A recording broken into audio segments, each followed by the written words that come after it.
They called it the King Tiger, a monster of steel, a fortress on tracks, and the pride of Hitler's war machine. But what happens when British engineers decide to challenge the myth of invincibility? This is the story of how they cracked the legend of the King Tiger. Scene 1. The Discovery. It was a cold, gray morning in August 1944, somewhere on the muddy roads of Normandy, France. A British patrol stumbled upon something massive hidden among the hedgerows, something that made even the toughest soldiers pause in awe. Before them stood the wreck of a Panzerkampfwagen Tiger aus B, better known as the King Tiger. Its 80mm Calibre 43 gun still pointed toward the horizon, silent now. But the scars of battle around it told the story. Burnt fields, shattered houses, abandoned vehicles. The soldiers couldn't believe their eyes. Bloody hell, one muttered. It's like a bloody fortress. They had heard of these beasts. Rumors of their near invincibility had spread across Allied lines like wildfire. Some claimed a single King Tiger could destroy a dozen Shermans before being touched. But now, one lay before them, silent, defeated. A message was sent to headquarters immediately. This wasn't just another German tank. It was a technological trophy. The British decided they would not just capture it, they would study it. Scene 2. The arrival of the engineers. A few weeks later, deep in the English countryside, the wreck was carefully loaded onto transport ships and ferried back to the fighting vehicle, proving establishment at Chertsey. There, a team of British engineers and scientists gathered around it, eyes wide with curiosity. Leading the investigation was Major William Wilson, a seasoned engineer with a reputation for solving the impossible. "Gentlemen," he said, walking around the massive machine, "this is not a tank.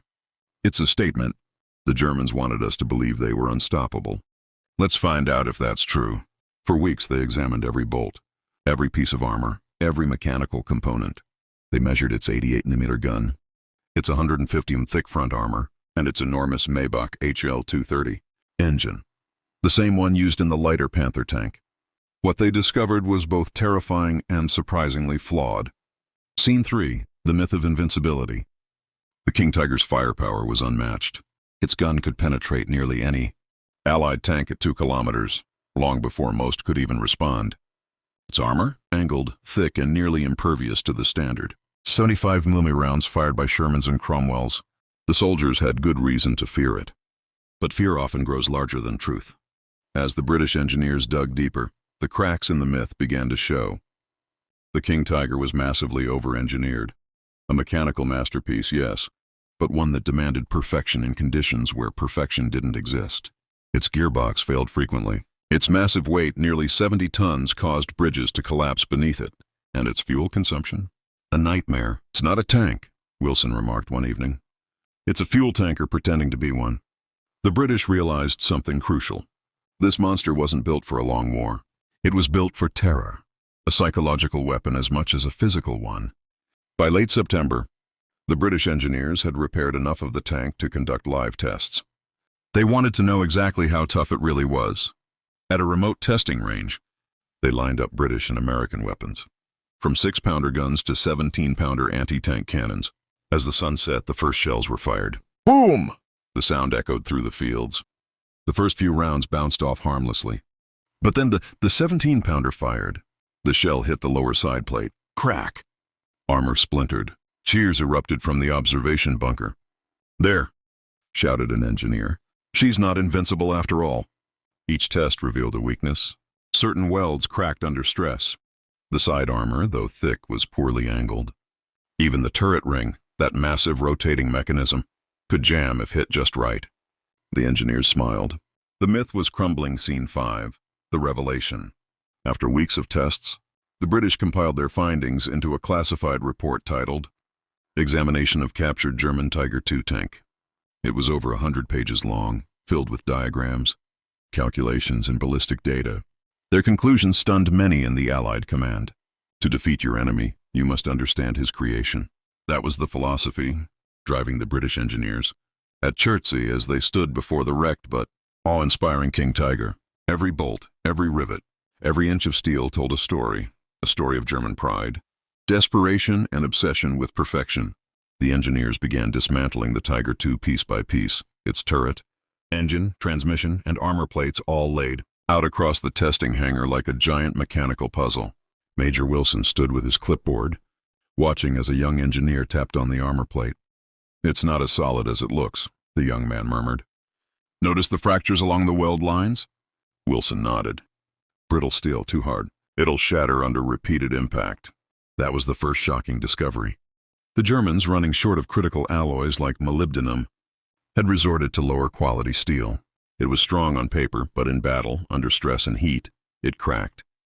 The mighty King Tiger was built from metal that couldn't handle its own weight.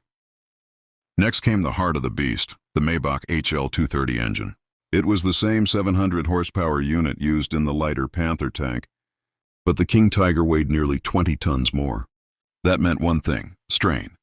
The British mechanics examined the bearings, pistons, and transmission lines. They found signs of overheating, burnt oil, and damaged gear teeth. "She's choking on her own strength," one mechanic laughed. Wilson replied, "A lion's heart in an elephant's body." Brilliant design, wrong execution. The King Tiger could barely move 40 kilometers without mechanical failure. Its turning radius was terrible, and in the muddy terrain of Europe, it often bogged down before it could even fight. This wasn't the unstoppable war machine the propaganda had promised. It was a giant trapped in its own armor, the gun that terrified the world. Then came the part everyone feared: the 80mm KWK-43 L-71 cannon, the most feared gun of the war. It could punch through the frontal armor of any Allied tank at over 2 kilometers. The engineers examined its rifling, the muzzle brake, and the advanced optical sights, including a 10x magnification periscope. Unmatched at the time. "No wonder our boys were terrified," said one British officer. "This thing could hit a fly across the field." Yet even here they found limits. The recoil system was overstressed. The turret mechanism was so heavy that it turned painfully slow, about 6 turns per second manually.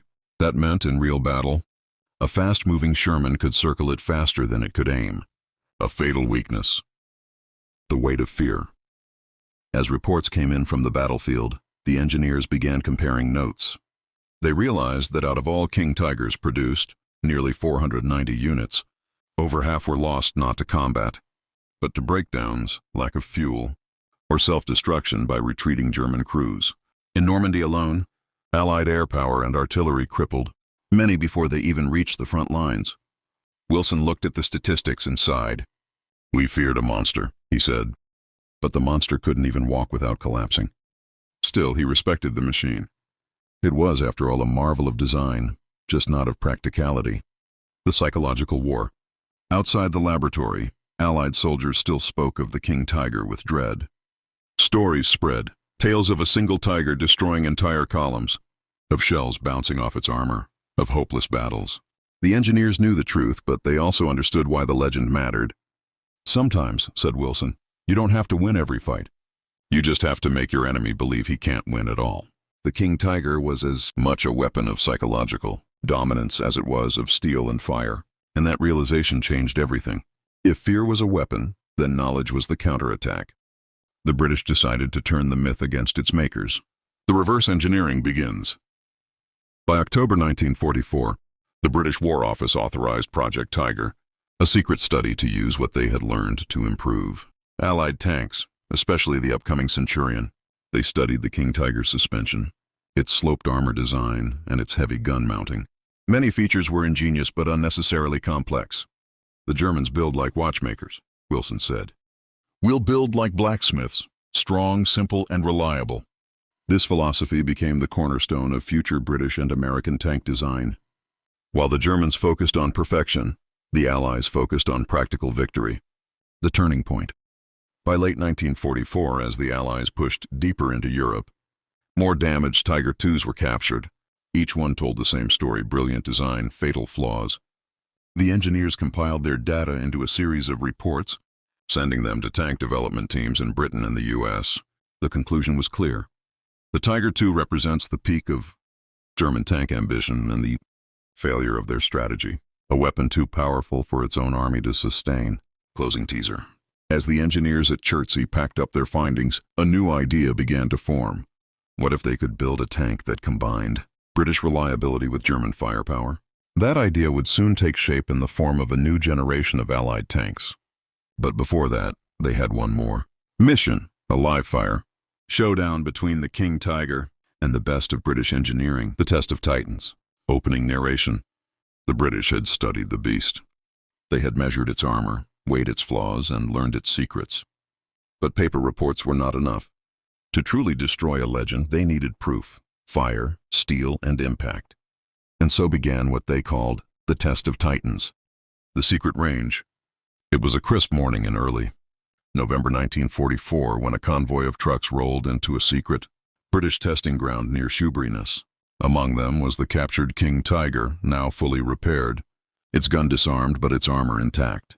Parked beside it were some of the Allies' finest tank killers. The Sherman Firefly, armed with the British 17-pounder gun, a Churchill 7th fitted with special anti-armor rounds, and a battery of 6-pounder anti-tank cannons. The test would be simple but historic. Could the best of British firepower defeat the most feared tank in the world? The engineer's tension. Major Wilson stood inside the control bunker. Binoculars in hand, his voice calm but sharp. "All right, gentlemen," he said. "Let's see if Goliath can bleed." Beside him stood Captain Richard Harris, a ballistics expert. He grinned nervously. "If this works, sir, it'll be the loudest I told you so in history." Technicians checked the wind. Gunners loaded armor-piercing rounds. Every man knew this was more than an experiment. It was a battle of pride, fought not in trenches but in science and steel. The first shots. A command echoed across the range. "Firefly, engage target!" The Sherman Firefly's 17-pounder roared to life. Boom! The ground shook. The first shell slammed into the Tiger's thick frontal plate and ricocheted harmlessly into the dirt. A murmur spread among the observers. Even in death, the King Tiger refused to bow easily. But Wilson wasn't discouraged. "Focus on the lower glacis," he ordered. "The belly's where the beast is soft." The gun reloaded. Another shot fired. Crack! Sparks burst from the impact zone. The shell gouged deep into the lower armor, leaving a jagged scar. A cheer erupted in the bunker. "That's it! She's taking it!" They fired again. This time the shell penetrated, tearing through the steel plate and emerging inside the turret ring housing. If this had been a real battle, the crew inside would have been obliterated. The 6-pounders join in. Next came the turn of the lighter 6-pounder anti-tank guns. The workhorses of many British regiments. No one expected them to do much. Yet to everyone's surprise, they began leaving visible cracks along the Tiger's side armor and rear panel. Wilson leaned forward. "See that? Even a small sting can make a giant fall." They noted every hit, every fracture. The engineers realized that German armor, while thick, had weak welding and inconsistent quality, the result of rushed wartime production. The myth of perfection was falling apart under every impact. The 17-pounders' triumph. The final stage was the full barrage test. 3 17-pounder guns fired in sequence, targeting the front turret and sides. The sky thundered with explosions. Smoke filled the range. When it cleared, the once proud King Tiger looked scarred, blackened, and broken. One shell had blown through the commander's cupola. Another had jammed the turret ring, and a third had pierced through the rear armor straight into the engine compartment. Major Wilson took off his cap and whispered, "The data that changed everything." The test results were compiled and sent to London. The report's conclusion was simple and devastating to the German myth. The King Tiger, while formidable in design, can be defeated through intelligent gunnery and tactical application. The 17-pounder anti-tank gun is sufficient to penetrate its armor under most combat conditions. The findings were shared with Allied tank units across Europe. Training manuals were updated. Tank commanders learned exactly where and how to strike a Tiger II. Fear began to fade. Knowledge replaced panic, and that was the true victory of the engineers. The symbol falls. The test had a deeper meaning than anyone expected. It wasn't just about one tank. It was about proving that no machine, no matter how fearsome, was unbeatable. In the following months, Allied soldiers reported more victories against King Tigers. Some were destroyed by fireflies, others immobilized by artillery or airstrikes. Each destroyed Tiger carried a silent message. The myth is broken. Wilson's reflection. That evening, as the smoke cleared from the range, Major Wilson stood beside the battered Tiger. The once proud symbol of German might now looked pitiful, a giant corpse of metal. He placed his hand on its armor and murmured, "You were magnificent but doomed, built too perfect to fight a war too imperfect." He knew that history would remember this moment not as the death of a machine, but as the triumph of reason over fear. The legacy of the King Tiger. Opening narration. Every great empire leaves behind lessons even in defeat. For the British engineers, the wreck of the King Tiger wasn't just a trophy of war, it was a teacher. And from that teacher, they would build the future. Aftermath of the tests. Weeks after the test of Titans, the battered King Tiger stood silent at the proving ground, its once mighty armor now pierced, its myth destroyed. The engineers gathered around it one last time before disassembly. Major Wilson ran his hand along its steel hull. "Gentlemen," he said, "this tank lost the battle, but it may win us the next war." He was right. The British Army's design teams were already studying every note, every measurement, every stress mark. Out of the ashes of the King Tiger, a new idea began to form. A tank that could combine German power with British practicality, the blueprint of change. In early 1945, deep inside the design rooms of the Fighting Vehicle Research and Development establishment, the plans for a new British tank began to take shape. The engineers called it A41, the Centurion. The Centurion would take the lessons of the King Tiger, its sloped armor, its gun stability, its battlefield presence, but remove everything that made the Tiger fail: complexity, weight, and unreliability. It would be fast, tough, and easy to maintain. If the Tiger was a showpiece, Wilson told his team, then the Centurion will be a soldier's weapon. Lessons from the beast. The reports from Chertsey outlined 5 key lessons learned from the King Tiger. 1. Thick armor means nothing if it's brittle. The Germans' lack of quality alloys had made their tanks vulnerable. The British would use better heat-treated steel and efficient sloping, instead of raw thickness. 2. Firepower must match mobility. The King Tiger's gun was powerful, but the tank couldn't move or aim quickly. The Centurion's turret would rotate faster and stay stable even on the move. 3. Engines must endure the battlefield, not the laboratory. The Maybach engine failed in mud and cold. The Centurion would use a robust Rolls-Royce Meteor, derived from the legendary Spitfire aircraft engine. 4. Simplicity wins wars. The Tiger was over-engineered. Every repair took hours. The Centurion would be field-friendly, fixable by any crew under fire. 5. Psychology matters. The Tiger terrified opponents. The Centurion would inspire confidence. The birth of a legend. By April 1945, as the war neared its end, the first Centurion prototypes rolled out of the factory gates. The war in Europe was almost over, but destiny had other plans. The Centurion would miss World War II by mere weeks, yet its time was just beginning. When the British High Command saw its performance during trials, they were stunned. It was fast, strong, and reliable, everything the King Tiger was not. "Gentlemen," Wilson declared during a field test, "the Germans built the last tank of the old world. We've built the first of the new, the irony of history." As Germany collapsed, captured, Tiger II tanks were dragged across Allied territories for study and display. Civilians gawked at them, soldiers took pictures, and engineers took notes. Meanwhile, British factories roared to life, building Centurions in numbers that the Germans could only dream of. History had flipped its script. The beast that once symbolized terror now served as the blueprint for progress. Even American and Soviet designers studied the Tiger II's data, leading to developments in tanks like the M26, Pershing, and the T-54. The King Tiger, in its failure, became one of the most influential tanks in history. The new era begins. By the time the Centurion entered service in 1946, it was clear that a new standard had been set. Its armor could deflect enemy rounds that once tore through Shermans. Its gun could duel any Soviet or German tank on equal ground. And most importantly, it worked.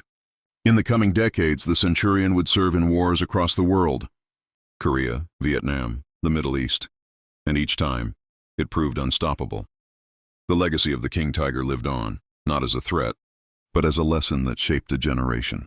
Wilson's farewell. Years later, after the war, Major William Wilson returned to Chertsey. The old testing field was quiet now, overgrown with grass and wildflowers. In the corner, rusting in silence, stood the remains of the Tiger II, the same tank they had studied so long ago. He walked up to it and smiled. "You lost the war," he whispered, "but you won our respect." For Wilson and his team, the King Tiger wasn't just a weapon, it was a mirror, showing them both the brilliance and the madness of engineering perfection. The legacy lives on. As decades passed, the legend of the King Tiger transformed. It became a symbol of both genius and folly, a reminder that technology alone doesn't win wars. Adaptability does. Museums across Europe still display surviving Tiger II's, and beside them, plaques tell the story not only of German craftsmanship, but of the British engineers who dared to challenge it. The myth had been cracked, but its memory endured. The King Tiger stood in silence, a defeated monster under the cold British sky. Its massive gun pointed uselessly toward the clouds, its armor pitted, torn, and blackened from British fire. The myth that once terrified entire regiments had been stripped down to cold, dented steel. For days, British engineers dissected every inch of the tank. Each nut and bolt told a story of ambition, arrogance, and over-engineering. They marveled at the precision, but laughed at the inefficiency. A masterpiece of machinery, one officer said, but a disaster of practicality. As reports reached London, newspapers began running headlines. "The Tiger is tamed. British engineering cracks the Nazi monster." And soon the King Tiger, once Hitler's invincible steel beast, became the subject of analysis, not fear. Historians later agreed that the King Tiger's downfall wasn't just British ingenuity, and it was German overconfidence. The tank was too heavy, too slow, too fuel-hungry to survive in a war that demanded mobility and speed. And in that, the British had found its Achilles heel. The engineers' discovery reshaped tank warfare. The Allies realized that superior design wasn't about thickness of armor. It was about balance between weight, speed, and firepower. The British Centurion tank, born from the lessons learned during this study, would soon dominate post-war battlefields.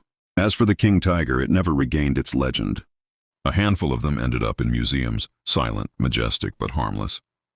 Visitors still look up at them in awe of their size, unaware that the myth they represent was broken not by brute force, but by clever minds and scientific patience.